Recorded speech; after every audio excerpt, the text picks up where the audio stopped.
Hi, this is Deborah Atkinson, the Voice for Fitness, and I'm going to show you how to do what we call tri-setting in the fitness industry. So this is a way to take 3 exercises, perform them 3 times, 1 set of each, and then loop back through.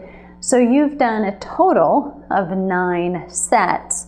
By the time you're done with that circuit, then you might go on and do another 3 exercises 3 times. So you do the first, the second, the third, and then repeat 1, 2, 3, 1, 2, 3 for either 2 or 3 sets, depending on your time frame. But it's a great, efficient, effective way to exercise if you have short time. You could finish a great set within about 10 minutes really easily. So there's no more excuse for saying don't have time to do this.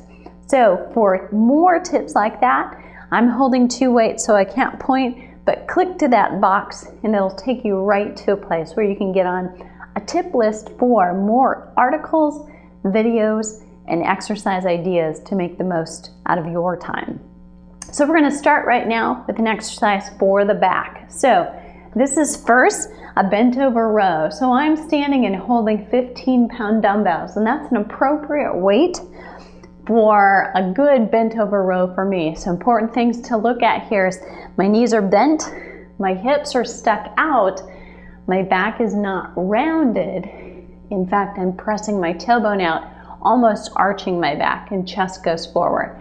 From there, my elbows stay close to my sides, and I'm going to lift and then lower a little bit slower. So it's a 1 up and a 2 or 3 count lower. Pull up, 2 or 3 count lower.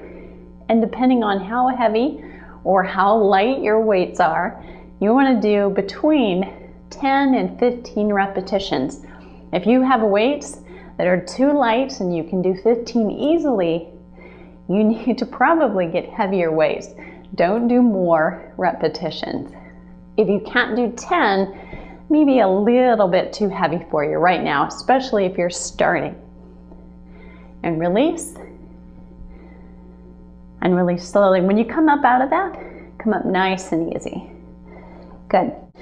And you could also perform this exercise using a bench if you were doing this at a gym. And I'm just going to square myself up here so I'm on the camera a little bit easier. So on the ball, you're going to roll out so that your head is resting on the ball. So your neck is relaxed and pressed down. Hips are pressed up, so you're in a tabletop position from knees to hips to shoulders. Elbows are out, and then you bring them together right over your chest, not over your nose. And down and up. Nice, easy press. And down just a little bit slower. So this is a 1 up and a 2 or a 3 count lower. Press up and then slowly lower. So a couple of variations. You can do this with 2 hands, and if you're just moving off of a machine onto a bench would be your first step with dumbbells. 2 arms is probably the route to go. If you've adapted, you're used to doing that, a few weeks down the road, you may hold 1 arm stable and then just lift with 1 at a time and do all repetitions on 1 arm. Before then, you'd go to the other arm and complete them. So you do 10 each side, and what you'll notice is I'm not letting this arm float down. I'm not resting it on the ball or my shoulder. It's up. It is also working. But this is a lot like things of daily activities of life. So you generally are holding a child in one hand, trying to do something with the other hand. That's very typical. We don't generally move both arms at once. So it's good to practice for life.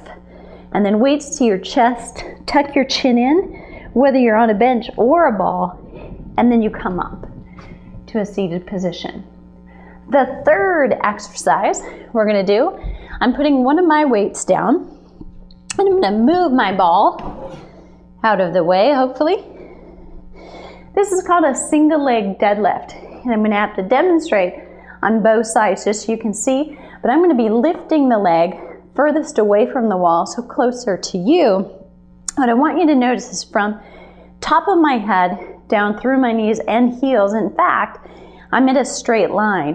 When I come down in a bent position, I'm actually going to make sure I'm hinging only at my hip. So I'm not rounding through the back and I'm not bending the knees. So it stays very long and very flat. So ideally, it looks something like this. For you, it's here, nice and long and forward. I've got a hand on the wall, put a hand on a bench, a chair, or a piece of weight equipment, if that's handy. So you want to make sure you're coming out and then up, snap up. So it's a lower and lift with your chest, or raise and lower if you're thinking about the leg.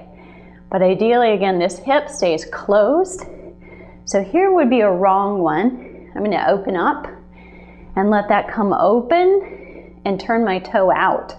So you want to keep the back nice and square, hips pointed straight ahead, and then they're going to point straight down if I'm doing this correctly.